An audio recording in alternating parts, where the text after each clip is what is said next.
"Security, remove this useless woman." My stepmother said that into a microphone, in front of 200 guests, at my father's retirement party. And my father, standing 3 steps away in his custom Tom Ford tuxedo, looked at the floor and said nothing. I walked out. I didn't run. I didn't cry. And within 47 minutes, I canceled every family-funded account, moved $17 million into a trust she didn't know existed, and turned off my phone. When I turned it back on, there were 56 missed calls, and my entire family was standing at my front door. But they weren't there to apologize. They were there because a legal document they'd never seen had just collapsed 20 years of my stepmother's careful planning. Before I go on, please take a moment to like and subscribe, but only if you genuinely connect with this story. Drop a comment telling me where you're watching from and what time it is there. My name is Laura Paxton. I'm 34 years old, and this is the night I stopped being invisible. Now, let me take you back 11 months, to the day I received an email from a dead woman. My father is Richard Paxton. If you've driven through the suburbs north of New York City and noticed one of those glass and steel office parks that seem to multiply every year, there's a decent chance his name is on the permits. Commercial real estate. That was his kingdom. 35 years of buying land, building things, and shaking hands with men who wore watches that cost more than most people's cars. He announced his retirement the spring I turned 34, and the whole town acted like a senator was stepping down. But that kingdom had a foundation most people never saw. My mother, Catherine Hale, died when I was 11. Ovarian cancer. 8 months of diagnosis to funeral, and then she was gone. Just like that. Like someone had blown out a candle in the middle of dinner. What I remember most isn't the hospital or the silence afterward. It's the kitchen table. My mother sitting across from me with a roll of craft paper and a set of drafting pencils, teaching me how to draw a floor plan. She'd sketch the bones of a building, the load-bearing walls, the joists, the hidden geometry that held everything up. And she'd say, "See, Laura? Everything beautiful starts with structure." I didn't know then that she was also an architect. Nobody told me. That detail got buried along with everything else about her. 8 months after the funeral, 8. My father married Diane Hartwell. I remember the exact morning he told me, because I was sitting at that same kitchen table, drawing a floor plan of our house from memory, and he sat down across from me and said, "You're going to have a new mother, sweetheart." I was 11. I didn't know how to say, "I don't want a new one," so I said nothing. That was the first time I chose silence. It would not be the last. Let me tell you about Diane. Diane Paxton, née Hartwell, was the kind of woman who could walk into a room and rearrange it without moving a single piece of furniture. She did it with tone, with timing, with the particular talent of making every suggestion sound like a kindness and every command sound like a question. She wore Chanel tweed the way other women wore denim, casually, constantly, as if it simply appeared on her body each morning. Her hair was always blown out, always honey blonde, always exactly the same. I never once saw Diane Paxton look unprepared. That should have been my first warning. Within a year of the wedding, the Thanksgiving seating chart changed. I went from sitting next to my father to sitting at the smaller table in the sunroom. Because you're so much more comfortable away from the crowd, aren't you, Laura? By year 3, the family Christmas card featured Diane, my father, and Meredith, Diane's daughter from her first marriage, born 2 years after me. I was told the photographer ran out of time before my solo shots. By year 5, my bedroom became Diane's yoga studio. My things were boxed and moved to the guest room. "You'll be leaving for college soon anyway," she said. "No point in wasting space." Diane introduced Meredith to people as our daughter. She introduced me as Richard's daughter from before. Before. As though I were a rough draft my father had since revised, and the Cartier love bracelet on her wrist, 18-karat gold, the one my father gave her for their 10th anniversary, I later learned was paid for with money from the family trust. A trust built, in part, on my mother's inheritance. But I didn't know that yet. Not for a long time. I became a restoration architect. If you don't know what that means, I don't blame you. Most people don't, including my family. I restore old buildings, not the glamorous kind, not Manhattan penthouses or Hamptons beach houses. I work on the ones everyone else has forgotten. A crumbling Carnegie Library in Hudson Valley. A 19th century firehouse in the Catskills. A schoolhouse in Beacon with a collapsed roof and 100 years of stories in its walls. I strip back the decay, find the original bones, and bring them back to life. It's painstaking. It's physical. Some days I'm covered in plaster dust and crawling through attic spaces with a flashlight between my teeth. I earn $110,000 a year, which is a perfectly good living, but in the Paxton world, where Meredith's Instagram sponsorship deal was worth $200,000 for posting photos of handbags, my career was a punchline. Last Christmas, at the family dinner I was grudgingly invited to, Meredith announced her latest brand deal while Diane beamed. When the table turned to me, Diane tilted her head and said, "And Laura, have you found anything more stable yet?" As if I'd been job hunting, as if restoration architecture were a phase, like a gap year that had lasted a decade. My father looked at his plate. He always looked at his plate. I drove home that night in my Subaru Outback, 7 years old, 200,000 miles, paid off. Meredith's Mercedes GLC was parked next to it in the driveway when I left. She'd patted my hood on the way in and said, "Cute car. Very you." I didn't answer. I just drove. That's what I'd always done. Drove and swallowed and drove. But what none of them knew was that 6 weeks earlier, the Historic Preservation Society had awarded me their highest honor for the Carnegie Library project. I didn't tell them. I'd stopped offering good news to people who only knew how to diminish it. That project, though, that library, would change everything. I just didn't know it yet. 11 months before the retirement party, I was kneeling on the floor of my apartment in Brooklyn Heights, sorting through a box I hadn't opened in years. It was my mother's box, a battered cardboard thing I'd carried from the Westchester house to my college dorm to my first apartment, and finally here. A third-floor brownstone walk-up with creaky floors and good light. Inside, my mother's leather-bound notebook, a few of her drafting pencils, a photograph of her standing in front of a half-built house with sawdust in her hair, and the biggest grin I'd ever seen. And at the very bottom, beneath a stack of old birthday cards, a sealed envelope I'd never noticed before. It was cream-colored, heavy stock. On the front, in my mother's handwriting, that slanted, confident script I'd recognize anywhere. It said, "For Laura, when she's ready." My hands were shaking when I opened it. Inside was a single sheet of her personal letterhead, and this is the part that stopped my breathing. The letterhead read, "Catherine Hale, AIA, Hale Architecture and Preservation." My mother had been a licensed architect. She'd had her own firm. Nobody had ever told me. Not my father. Not Diane. Not a single person in 23 years. Below the letterhead, in that same slanted hand, "My darling girl, there are things about our family's money I need you to understand when you're old enough. I've made arrangements to protect what's yours. Mr. Aldridge has everything. Find him." Tucked behind the letter was a business card, "Thomas Aldridge, Esquire, Trusts and Estates." I sat on my apartment floor for a long time. Then I opened my laptop and searched his name. Thomas Aldridge was 67 years old and still practicing. His office was in Midtown Manhattan, 12 stops on the subway from my front door. I composed an email with my full name and the words, "My mother was Catherine Hale Paxton. She left me a letter. She told me to find you." He responded in 2 hours. The subject line read, "I've been waiting for this email for 23 years, Miss Paxton." He said he had a document I needed to see. He said it could only be discussed in person, and he asked how soon I could come. I went the next morning. But before I tell you about that meeting, I need you to understand something about my father. Richard Paxton was not a villain. That's what made it so much worse. A villain you can hate cleanly. My father was something more complicated. A man who loved me but lacked the courage to show it when it cost him anything. I have one memory I return to more than any other. I was 14. My father picked me up from school on a Tuesday.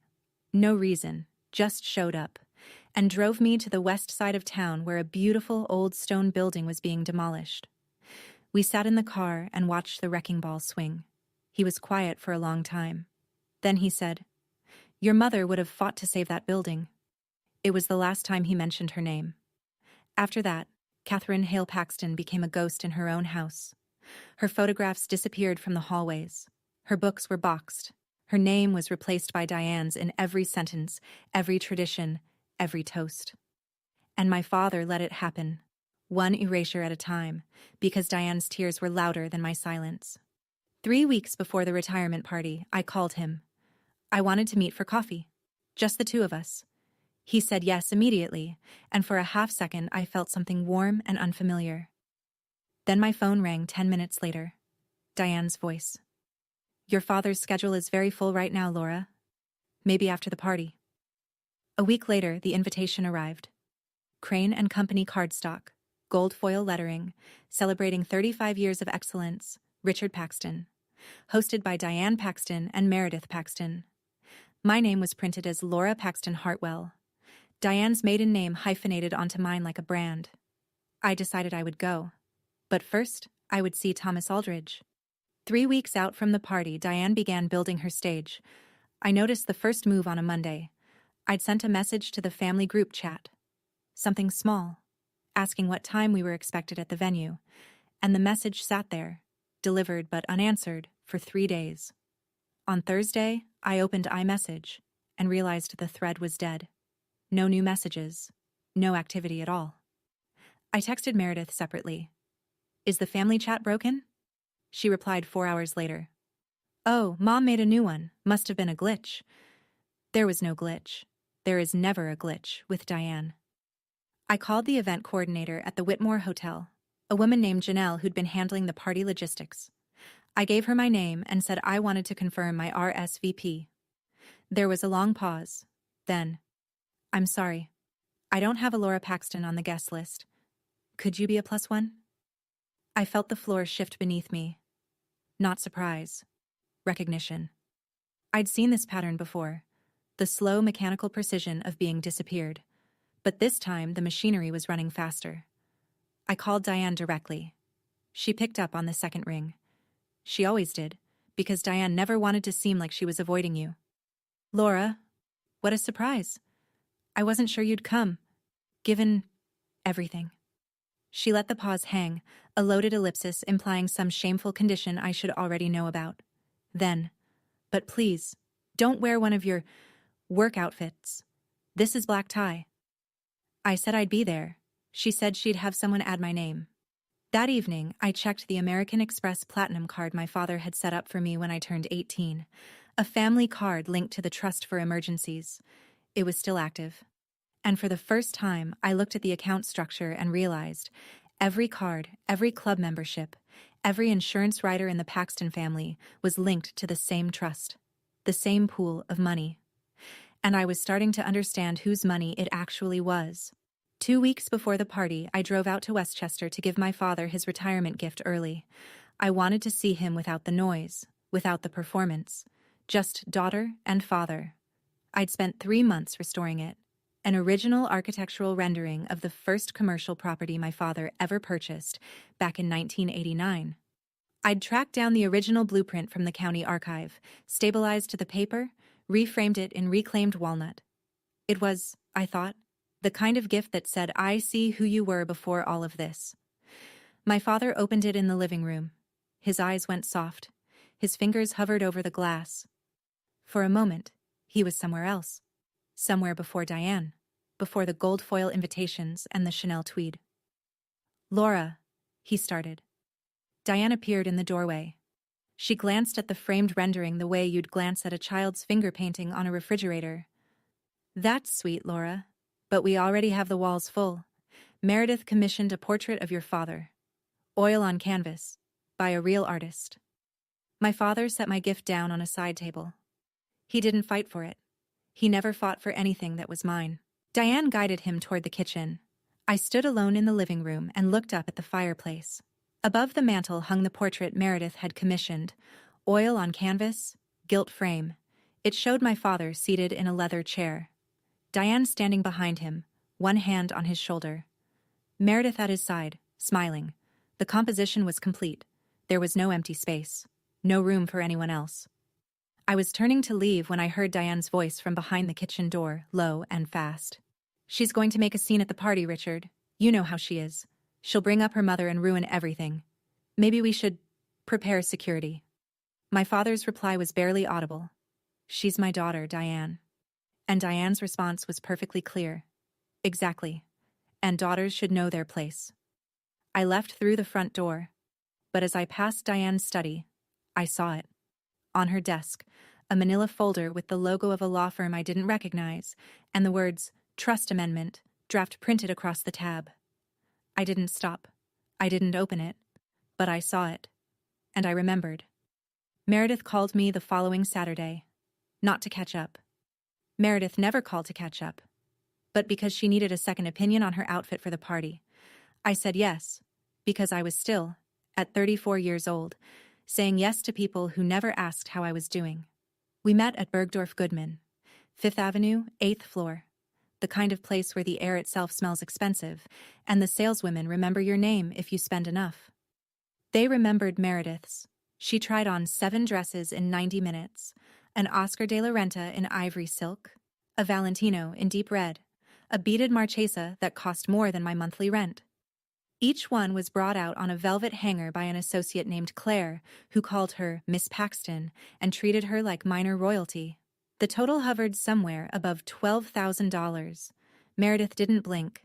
She handed over a black card, linked, like everything, to the family trust, and Claire whisked it away with a smile. When I stepped to the counter to pay for a pair of shoes, simple, black, $200 from my own account, Claire looked at my card, then at me, and said, "And you are?" Meredith laughed. Not cruelly, exactly. Worse, absently, like the answer was obvious. She's my half-sister. She restores old buildings, like, physically, with her hands. The way she said it, with her hands. As if labor were a quaint little hobby. As if the blisters and the plaster dust and the 100-year-old beams I'd saved from collapse were somehow less real than a $12,000 dress charged to someone else's money. On the drive home, Meredith delivered the message I'd been waiting for. "Laura, Mom thinks you shouldn't give a speech at the party. It's better if you just attend. You know Dad doesn't like being emotional in public." I didn't answer. I just drove. That's what I'd always done. Drove. And swallowed. And drove. Meredith's Jimmy Choo bags rustled softly in the back seat. My single Nordstrom rack bag sat on the floor, tucked between my feet at a red light like something trying not to take up too much space. 1 week before the party, I had lunch with a woman named Ellen Marsh. Ellen had been my mother's closest friend, one of the few people in my life who still said Catherine's name out loud, naturally, as if she were a real person and not a footnote. We met at a French bistro on the Upper East Side, the same one my mother used to take me to for Sunday brunch when I was small. White tablecloths, copper pots on the wall, a waiter who still remembered that Catherine ordered the croque madame every time. I ordered the same. Ellen was quieter than usual. She kept rearranging her silverware. Finally, halfway through her second glass of Sancerre, she said it. "Laura, is it true you were let go from your job?" I put down my fork. "Who told you that?" "Diane, at the Garden Club luncheon last week. She said you've been struggling. No stable income, relying on your father," she said. Ellen paused, clearly uncomfortable. "She said you have some mental health difficulties, that you push everyone away, that the family's been trying to help, but you won't accept it. She called you, and I'm sorry to say this, the frigid daughter." I sat very still. I had not been fired.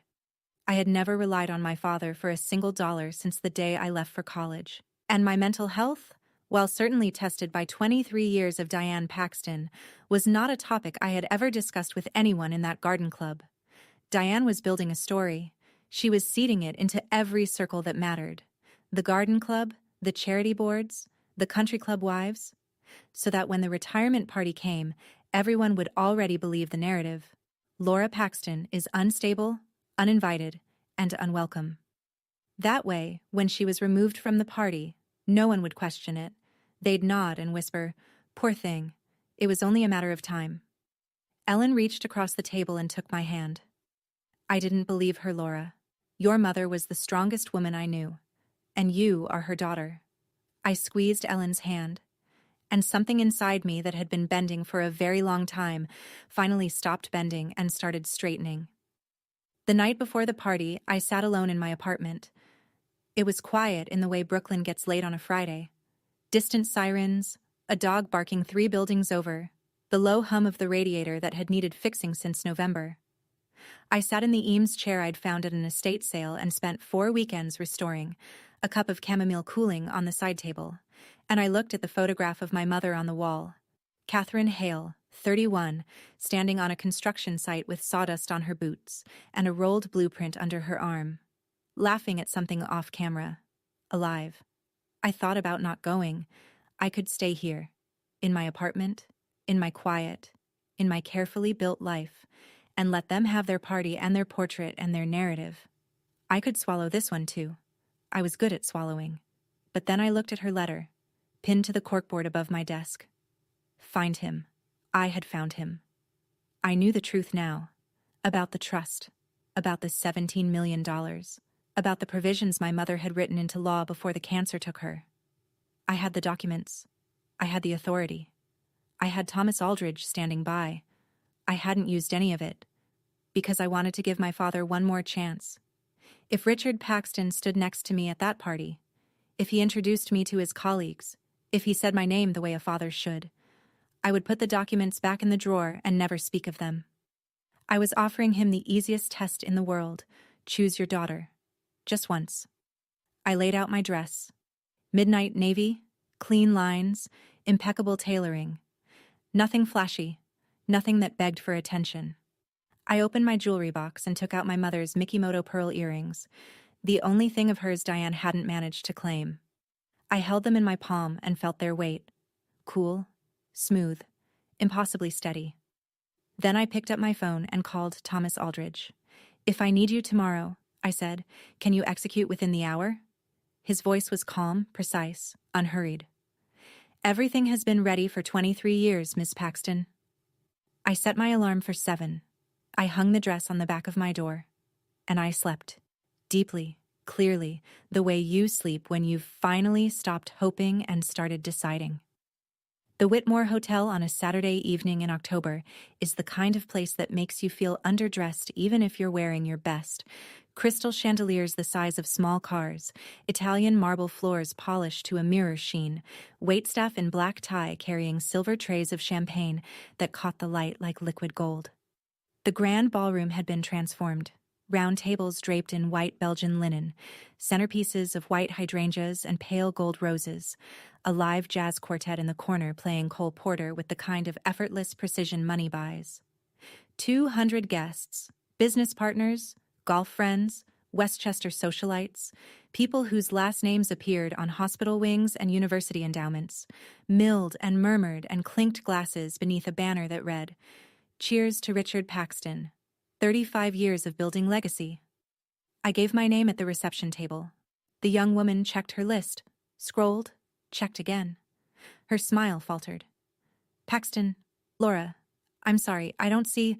Oh, wait, here." She pointed with her pen. "You were added yesterday." Yesterday. 200 guests confirmed months in advance, and I was added yesterday, squeezed into the margin like a typo someone had caught at the last minute. "Thank you," I said, and I walked in.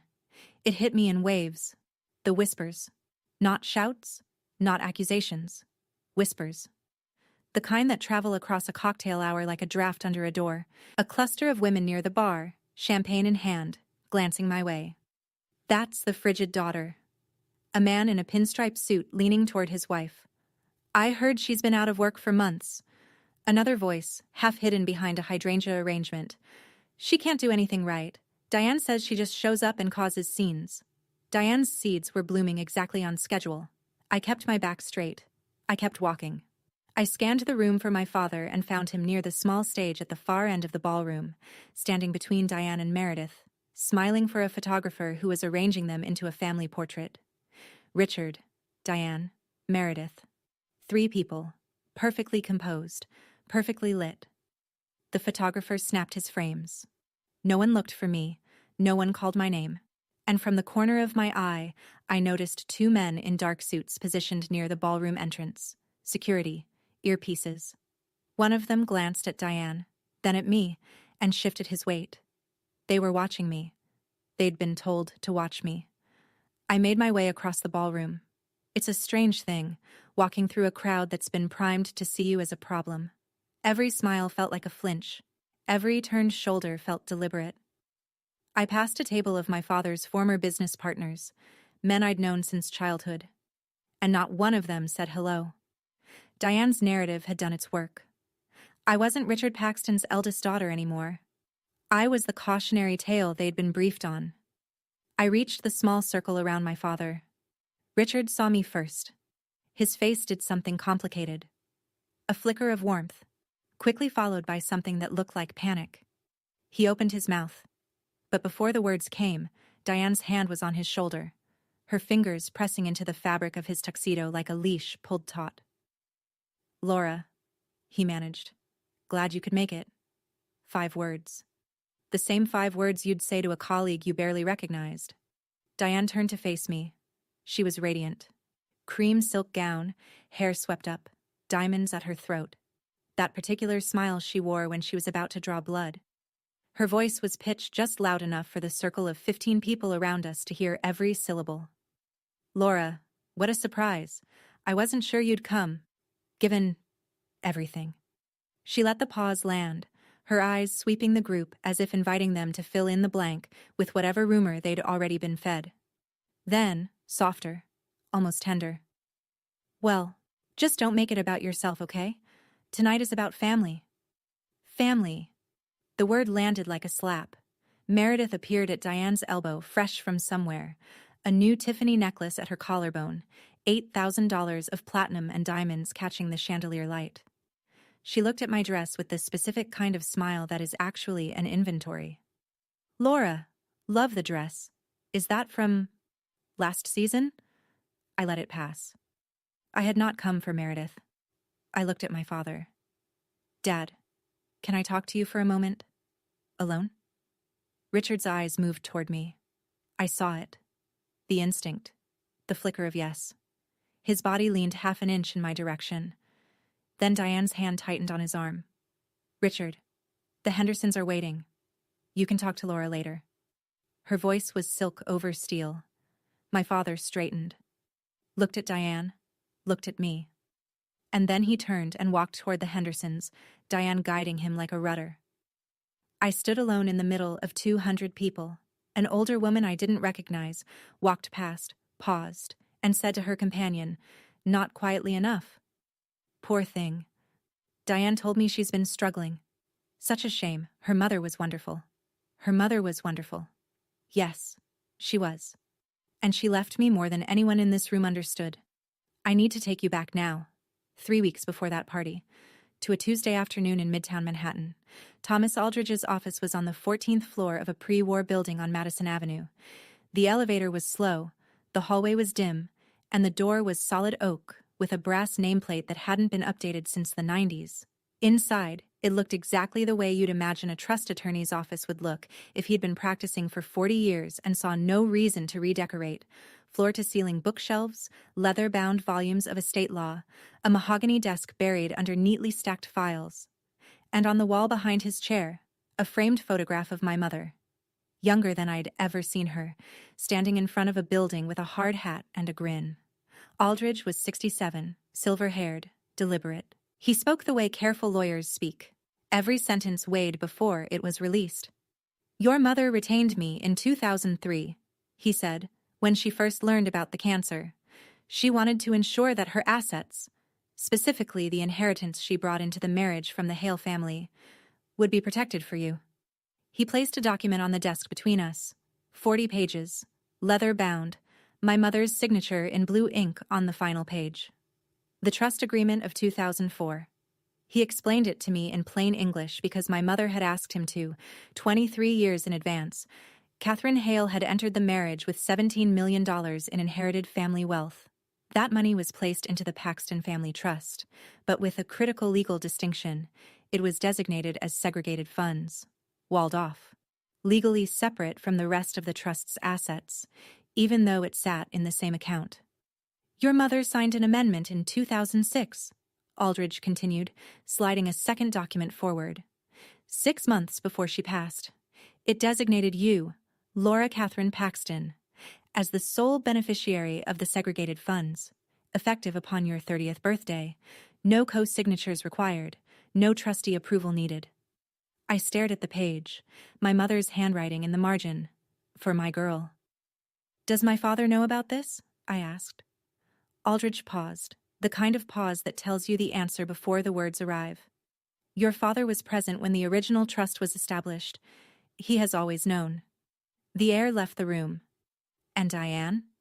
Mrs. Paxton, the current Mrs. Paxton was never informed. The trust agreement was never shared with her. She appears to believe the entire $42 million in the trust belongs to the family generally.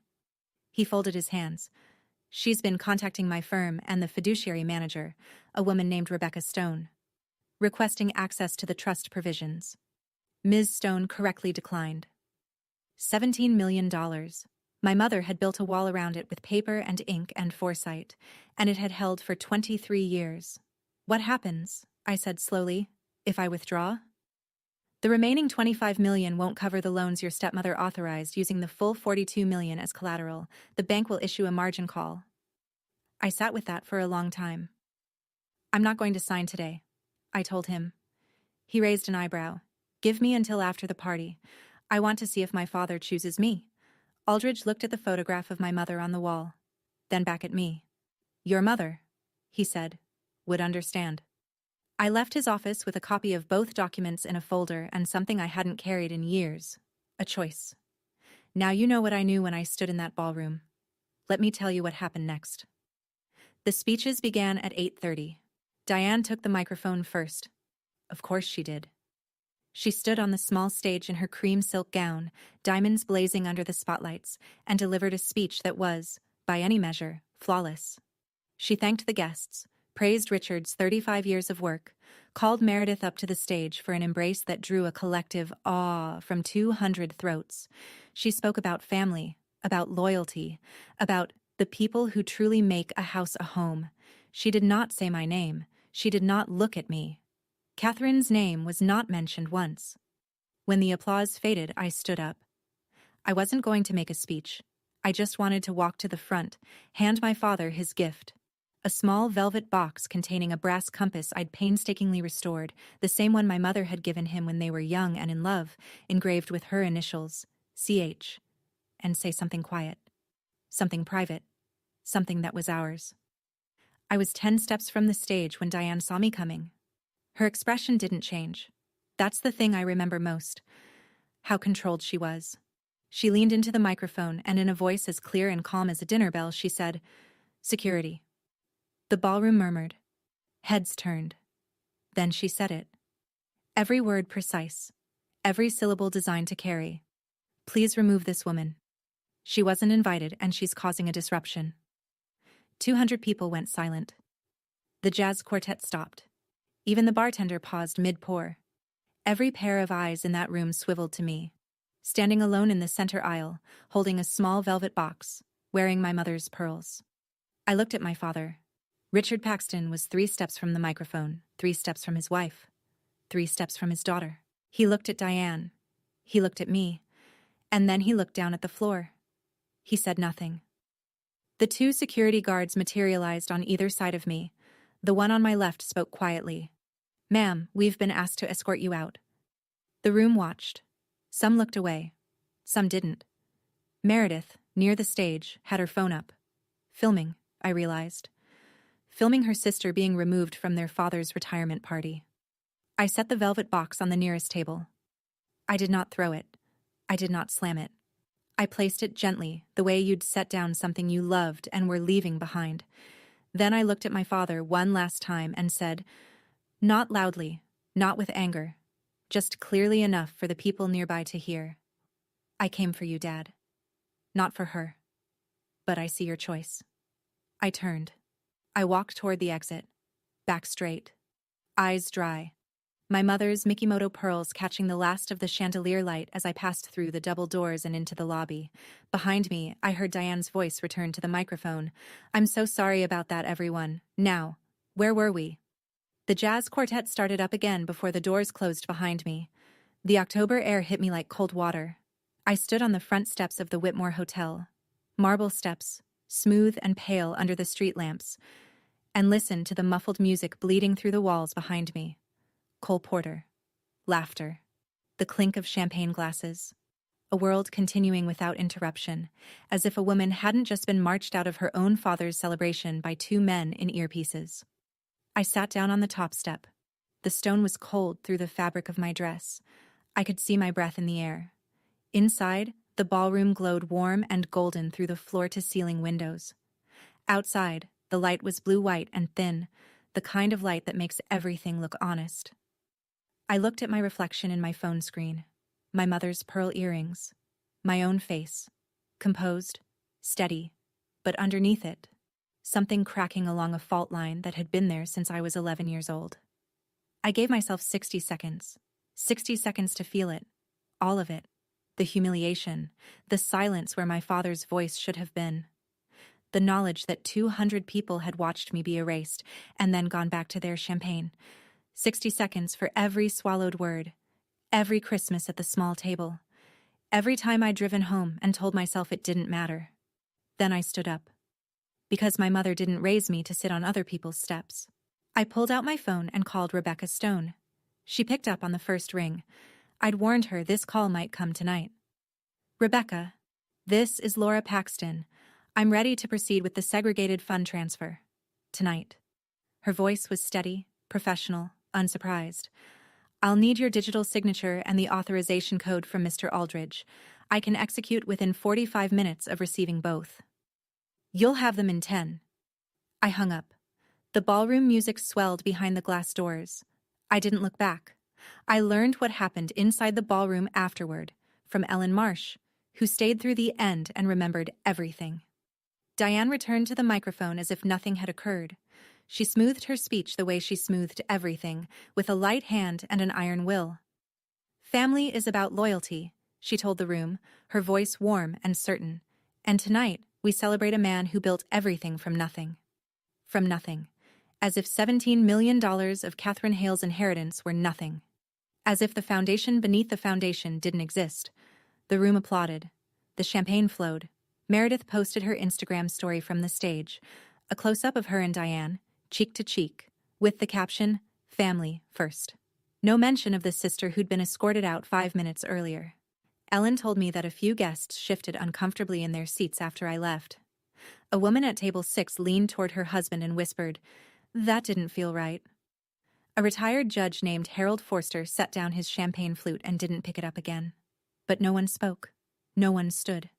That's the thing about rooms full of polite people. Politeness is just another word for complicity when someone's being dragged out in front of you. Richard sat at the head table. He didn't eat. He didn't speak during the toast his business partner offered. Ellen said he kept looking at the velvet box I'd left behind, sitting on a table near the aisle, untouched, like a small monument to something broken. He didn't open it. Diane leaned over to a man Ellen recognized as one of Richard's real estate partners and said, quietly but not quietly enough, "Laura has always been difficult. Catherine spoiled her, but we've tried our best." The narrative held. The room believed. The party continued. And while they danced and drank and told themselves everything was fine, I was sitting in my car in the hotel parking lot, about to press a button that would change all of it. My laptop was already in the car. I'd brought it that evening the way a surgeon brings a scalpel, hoping not to use it, prepared if she had to. I opened it on the passenger seat. The screen lit the interior of my Subaru in pale blue light, while the parking lot of the Whitmore Hotel stretched dark and quiet around me. Inside the building, 200 people were dancing. Out here, it was just me and a Wi-Fi hotspot, and 23 years of silence finally reaching their limit. I dialed a conference call. Thomas Aldridge picked up first, then Rebecca Stone. "Authorization code," Aldridge said. He read it off. 12 alphanumeric characters, calm and precise, as if he were reading a weather report. "This authorizes the transfer of segregated funds from the Paxton Family Trust to the Laura Paxton Irrevocable Trust, per the Trust Agreement of 2004 and Amendment of 2006. Rebecca confirmed receipt. Ms. Paxton, I'll need your digital signature on the DocuSign document I'm sending now. My phone buzzed. I opened the email, read every line, because my mother taught me that everything beautiful starts with structure, and signed. Processing, Rebecca said. Estimated completion, 45 minutes. While I waited, I did the rest.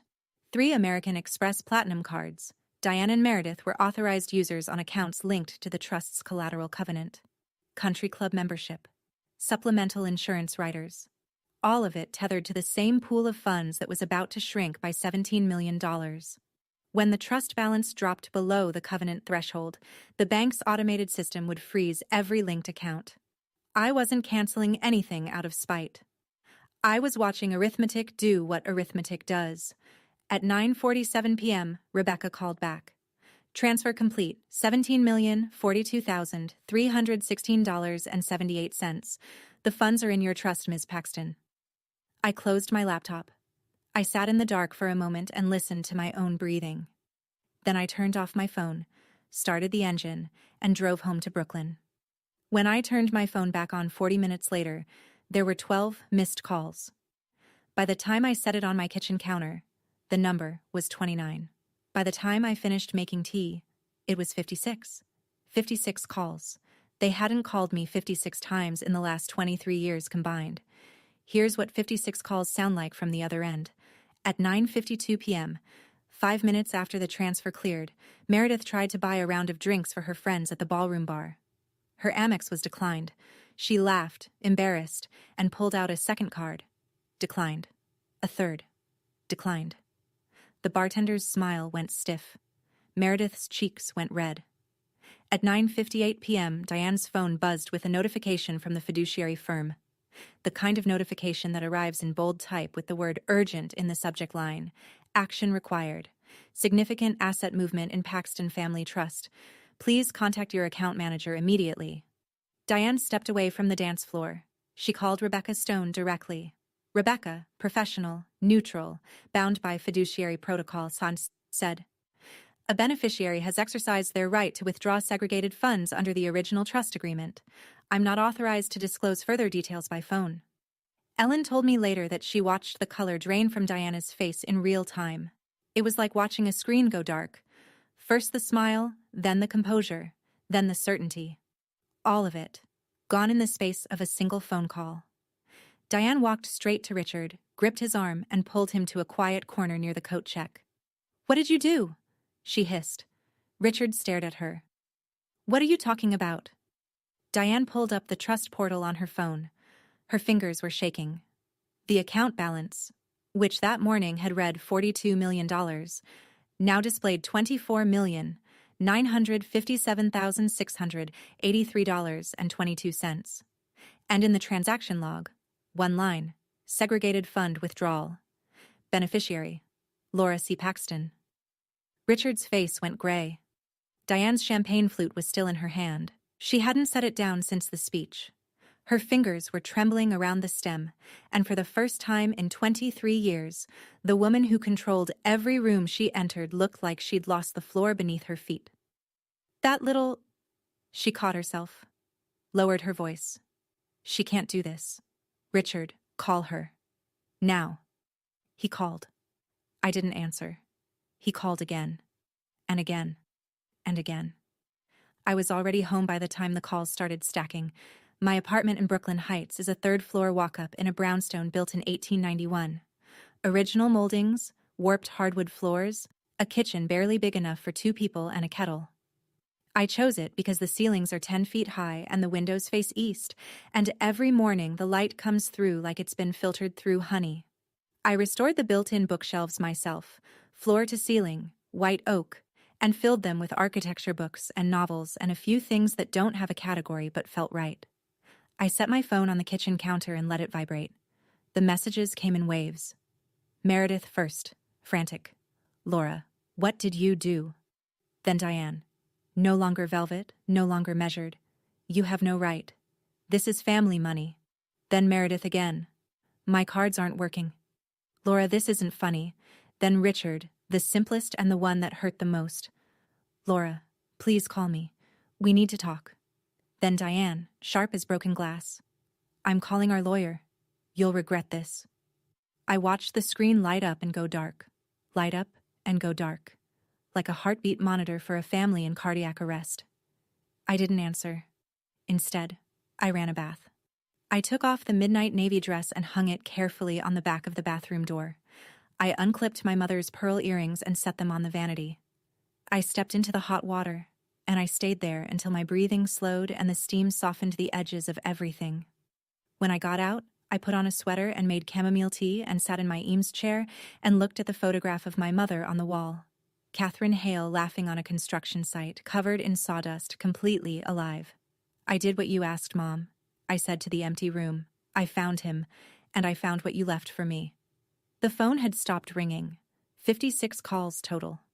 I checked the time, 11:08 p.m. Then the intercom buzzed. I looked at the intercom screen. There they were. All three of them, standing on the stoop of my brownstone at 11:15 on a Saturday night in October. Richard in his tuxedo, tie loosened, face the color of wet concrete. Diane still in her cream silk gown, mascara tracked down both cheeks in dark rivulets, clutching her Hermes bag like a lifebuoy. And Meredith, half a step behind, hugging her phone to her chest with both hands, eyes swollen and red. For 23 years I had gone to them, to their house, their dinners, their parties, their terms. I had driven to Westchester and sat at the small table and smiled through comments that were designed to shrink me. I had rung their doorbell like a guest in my own family. Now they were at mine. I didn't move right away. I stood at the intercom and let myself look, really look, at the image on that screen. Diane Paxton, who had never once visited my apartment in 7 years, was standing on my stoop with mascara on her face and panic in her posture. There was something in that image I needed to absorb before I opened the door. I walked to my desk drawer and pulled out the folder. The copies of the trust agreement and amendment. The transfer confirmation from Rebecca Stone. And one more document. Something I hadn't mentioned to anyone yet. Something I'd been carrying since my meeting with Aldridge. I tucked it at the back of the folder. I checked my reflection in the hall mirror. Cashmere sweater. Hair down. No makeup. Clean. Simple. Mine. I pressed the intercom button. Come up. I unlocked the front door and opened it before they reached the landing. Diane was first up the stairs, heels clicking on the old wood, already drawing breath for whatever she'd been rehearsing in the car. She crossed my threshold and started. How dare you? I raised one hand. Not dramatically. Just enough. You are at my door, Diane. Lower your voice or leave. She stopped. Mid-word, mid-breath. It was, I think, the first time in 23 years that anyone had said no to Diane Paxton on a doorstep. She looked at me as if I'd spoken a language she didn't know I understood. I stepped aside. Come in, but I'll be the one talking tonight. They sat in my living room the way people sit in a doctor's office when the news is already bad. Richard took the armchair by the window, the one I'd reupholstered in olive linen last spring. He looked shrunken inside his tuxedo, a man built for conference rooms now compressed into a Brooklyn apartment that smelled like chamomile and old books. Diane stood. She refused to sit. Standing was control, and she wasn't ready to give that up. Meredith perched on the edge of the sofa, arms crossed, phone clutched in one hand, not looking at anyone. Diane fired first. You stole from this family. That money belongs to your father. I opened the folder on my coffee table. I didn't rush. I didn't raise my voice. I'd spent my career uncovering the original structures of buildings, finding the load-bearing walls beneath decades of bad renovations, and that's exactly what I was going to do now. That money, I said, $17 million, never belonged to my father. I slid the trust agreement across the table. 40 pages. Leather-bound. My mother's signature in blue ink. It belonged to my mother, Catherine Hale Paxton, your predecessor. The room contracted. Diane's eyes locked on the document like it was a weapon pointed at her chest. The trust agreement of 2004, I continued, drafted by Thomas Aldridge, executed by my mother before her diagnosis progressed. It designates $17 million, her family inheritance from the Hale estate, as segregated funds within the Paxton Family Trust, legally separate, Waldorf. Mine. Diane's voice came out thin. That's a fake. Richard, tell her. She turned to my father. Richard was staring at the document on the table. He didn't look up. He didn't deny it. The silence in the room was the loudest sound I'd ever heard. You knew, I said. Not a question. Didn't you, Dad? My father's throat moved. His hands gripped the arms of the chair. When he spoke, his voice had the cracked quality of something that had been sealed shut for a very long time.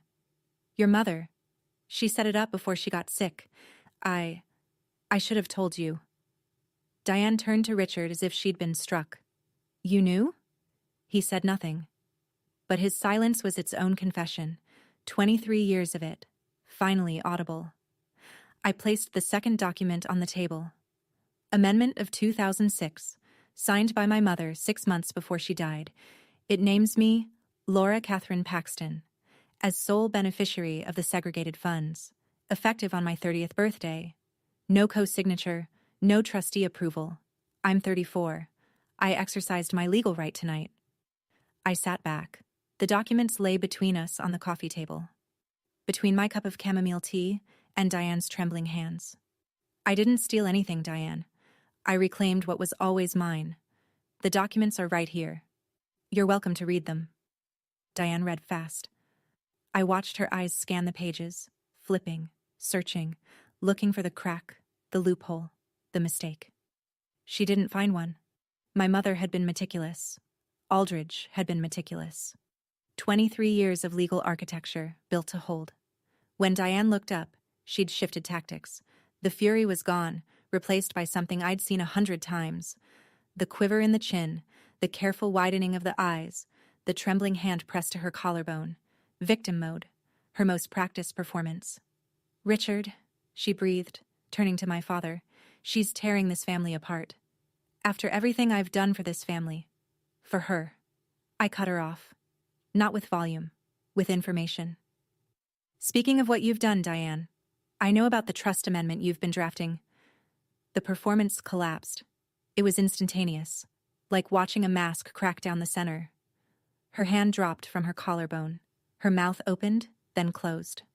The room went vacuum silent. 3 weeks ago, I said, I was at the house. I saw the folder on your desk. A draft amendment from a law firm, designed to remove me as beneficiary of the segregated funds and transfer them to Meredith. Meredith's head snapped up. What? I also confirmed with the fiduciary firm that you've been calling them repeatedly, requesting access to my mother's trust provisions, details that Rebecca Stone correctly refused to share with you because you have no legal standing to receive them. Diane abandoned the tears. What replaced them was something rawer, genuine anger, stripped of all the silk. So what? That money's been sitting there for 20 years doing nothing. Meredith deserves it more than you. At least she contributes to this family. Mom, stop. Meredith's voice was small but sharp, a crack in a wall I hadn't expected. Diane didn't hear her, or chose not to. I looked at my sister, then back at Diane. Meredith deserves what exactly? $17 million that my mother earned? That my mother's parents built over 3 generations? For what? Instagram sponsorships charged to a trust that isn't hers? Richard's voice surfaced, weak. Laura, that's enough. I turned to him. I'd been waiting for this. The thing he always said. Enough. His favorite word. The word he used every time the truth got too close to comfort. No, Dad, you don't get to say enough tonight. You lost that right when you watched 2 security guards walk me out of a ballroom and said nothing. The silence after that was different from the others. It wasn't the silence of composure or control. It was the silence of a man hearing, for the first time, the cost of his own cowardice. Diane's hand moved to her Hermes bag. She pulled out the manila folder, the same one I'd glimpsed on her desk, and held it up like a shield. This amendment is perfectly legal, and Richard was going to sign it. He can't, I said. The segregated funds are already in my name. They have been since 2006. That amendment was drafted to alter something Diane had no authority over, for assets she had no claim to, using a provision that doesn't exist. Your lawyer should have told you that, unless you didn't give them the full picture. Diane stared at me. The folder trembled in her hand. a weapon that had turned to paper. I let the silence hold for a moment. Then I explained what was going to happen. Not with emotion, not with satisfaction, but the way I'd explain load calculations on a restoration project. Facts, structure, arithmetic. When I withdrew the $17 million tonight, the trust balance dropped from $42 million to $25.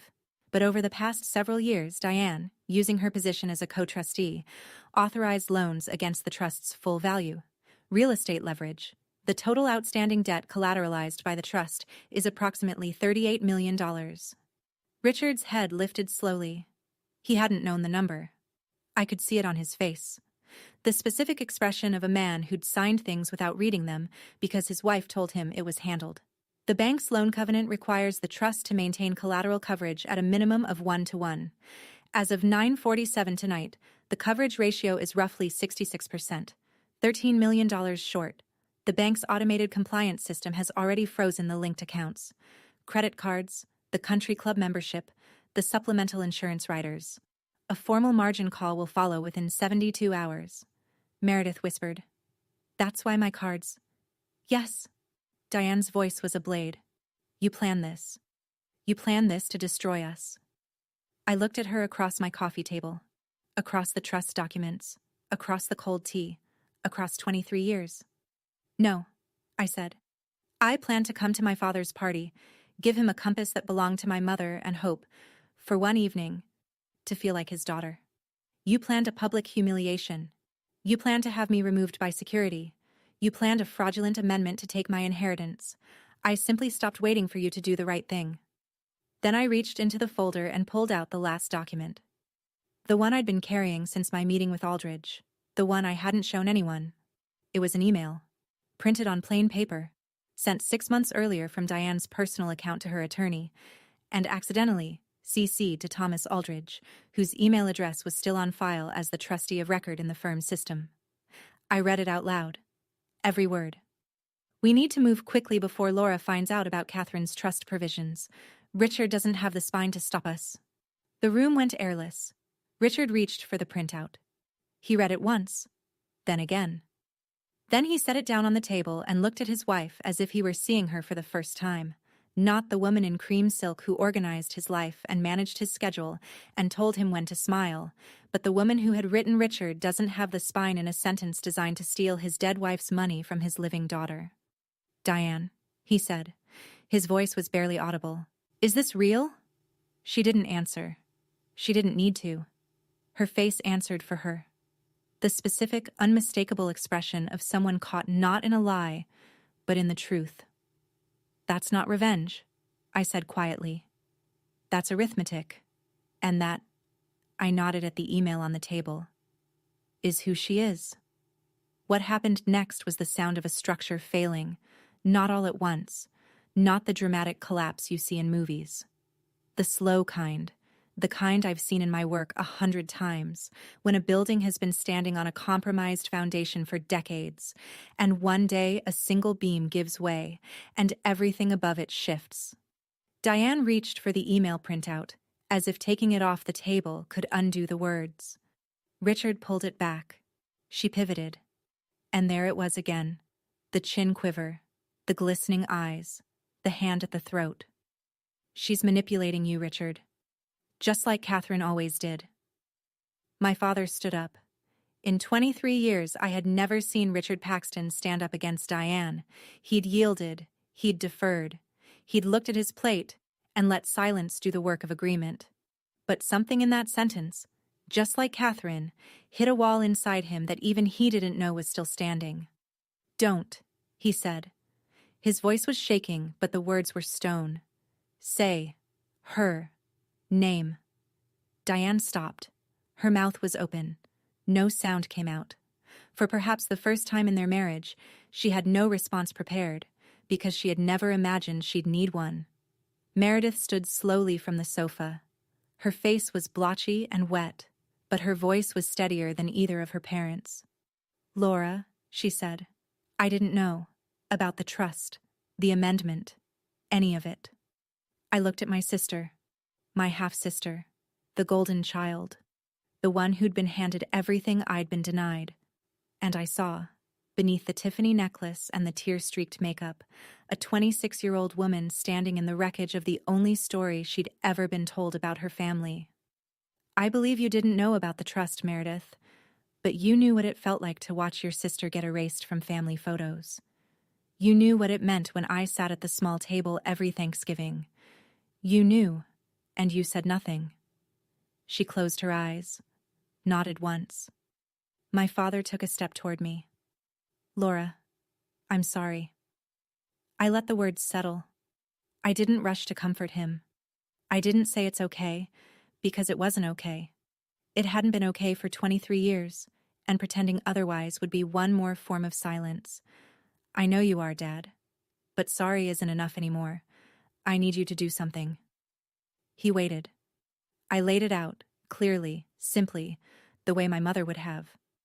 4 conditions. First, the $17 million stays in my trust. That is not negotiable. Second, Diane's draft amendment is destroyed. Completely. Notarized confirmation that it's been voided. Third, you retain your own attorney. Not Diane's attorney. Yours. Someone who will explain your actual financial position without anyone editing the numbers. Fourth, I am willing to rebuild a relationship with you, but it will be on equal terms, with clear boundaries, and it will not go through Diane. I paused. Those aren't punishments, Dad. They're the minimum conditions for me to trust you again. Richard looked at the trust documents on the table, at the email printout, at the compass box he hadn't yet seen, the one I'd left behind at the party. Then he looked at me. Okay, he said, quietly, without negotiation. Diane grabbed her bag. This isn't over, Laura. I met her eyes. For me, it is. What happens next is between you and your choices. She left, heels clicking down my staircase. The front door closed hard enough to rattle the glass. Meredith lingered a moment longer. She looked like she wanted to say something but couldn't find it. Finally, she whispered, I'm sorry, Laura, and followed her mother down the stairs. My father stayed. He sat back down in the olive chair and stared at his hands, and neither of us spoke for a very long time.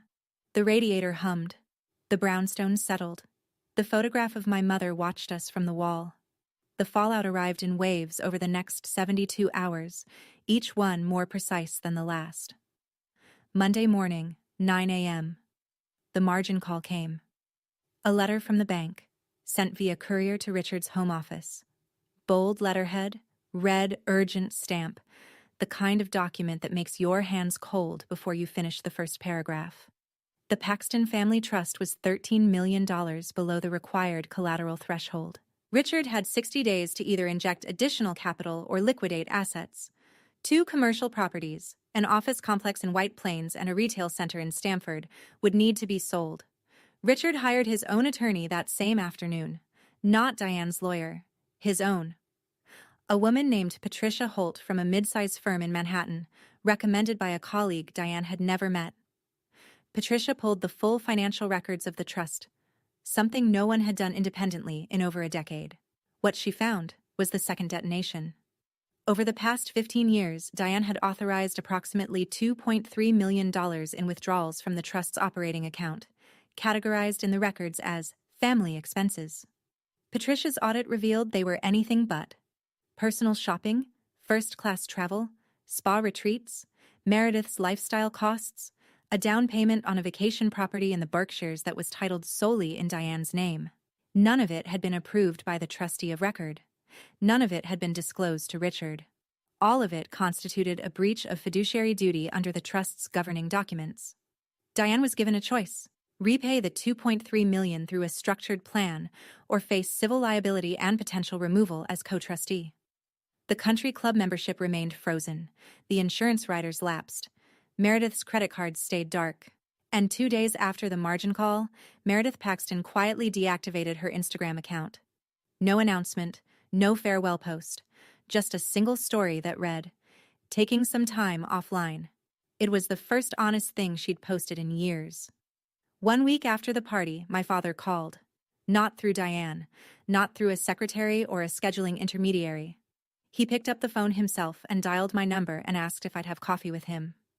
We met at the French bistro on the Upper East Side, the one with the white tablecloths and the copper pots, the one my mother had loved. He was already seated when I arrived. He looked older. Not in the gradual way that aging usually works, but in the sudden way.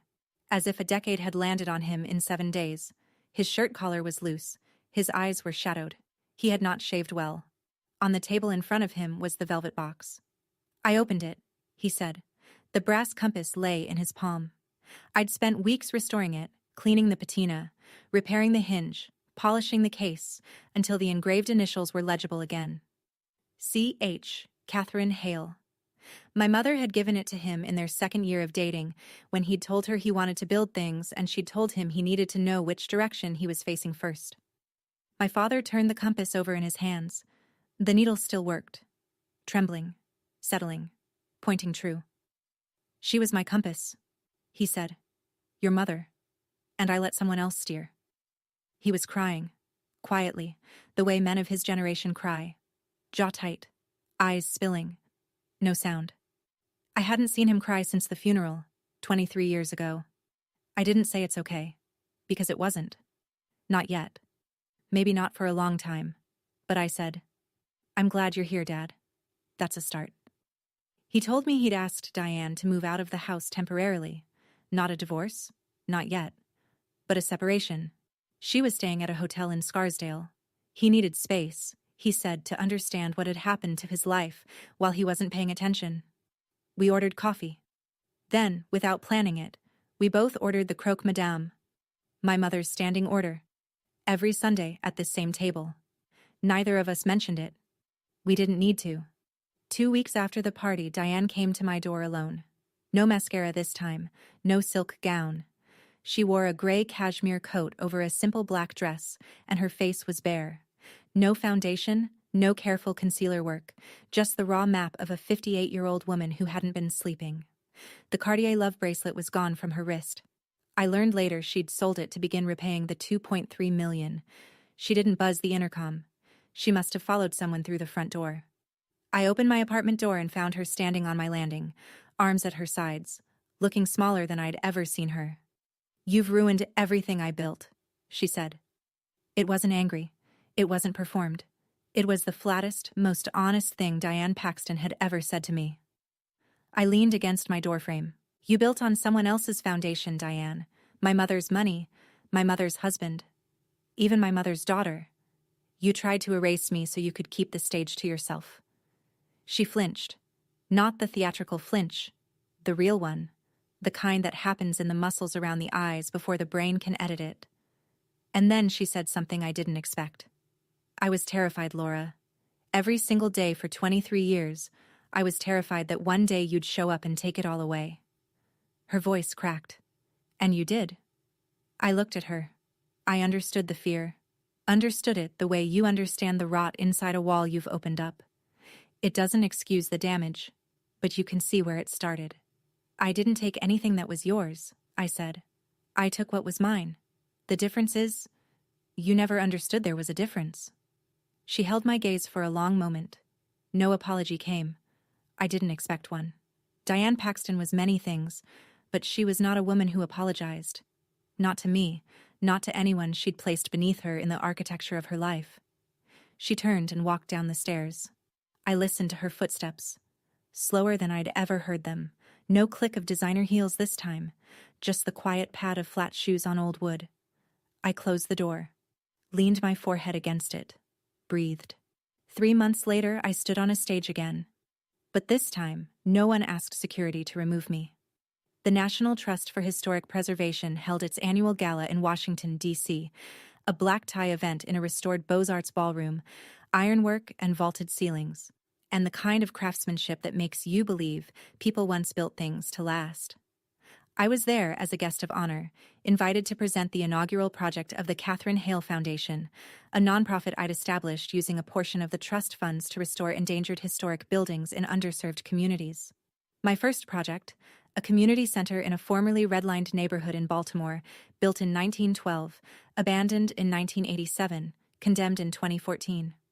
We were bringing it back. Load-bearing walls, original tile, the whole skeleton. Saved.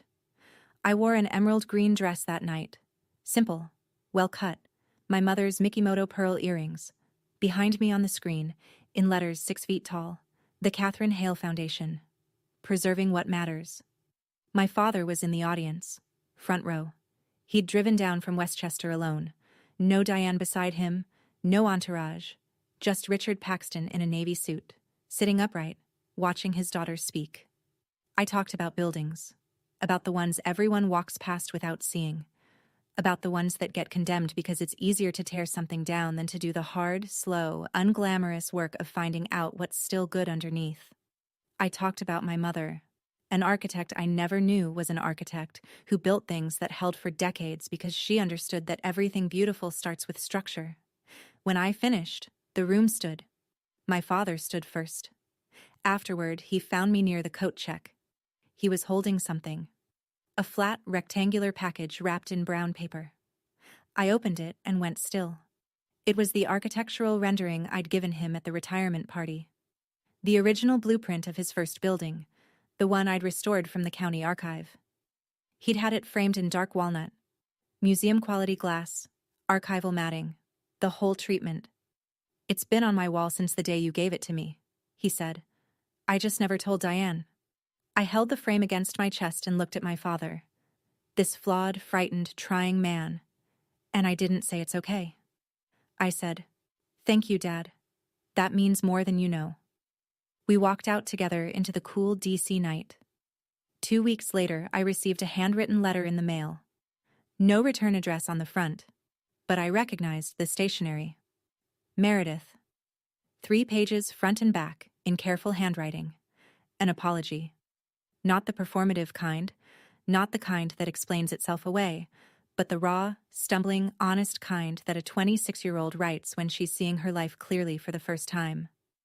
I haven't replied yet, but the letter sits on my desk, next to my mother's letter, next to the compass box. Some things take time. Some buildings can't be restored in a season, but the foundation, the real one, the one beneath everything, is sound. So that's my story. I didn't win because I screamed louder. I didn't win because I had more money or more power or more cruelty than the people who tried to erase me. I won because 23 years ago, while she was dying, my mother sat down with a lawyer and a pen and a stack of legal paper and built something that would hold. She didn't do it with drama. She didn't do it with anger. She did it with structure. The same way she built everything. I used to think strength meant enduring. Showing up to every dinner, sitting at the small table, driving home in silence, swallowing whatever was served and calling it family. I thought if I was patient enough, quiet enough, good enough, someone would eventually see me. No one was going to see me.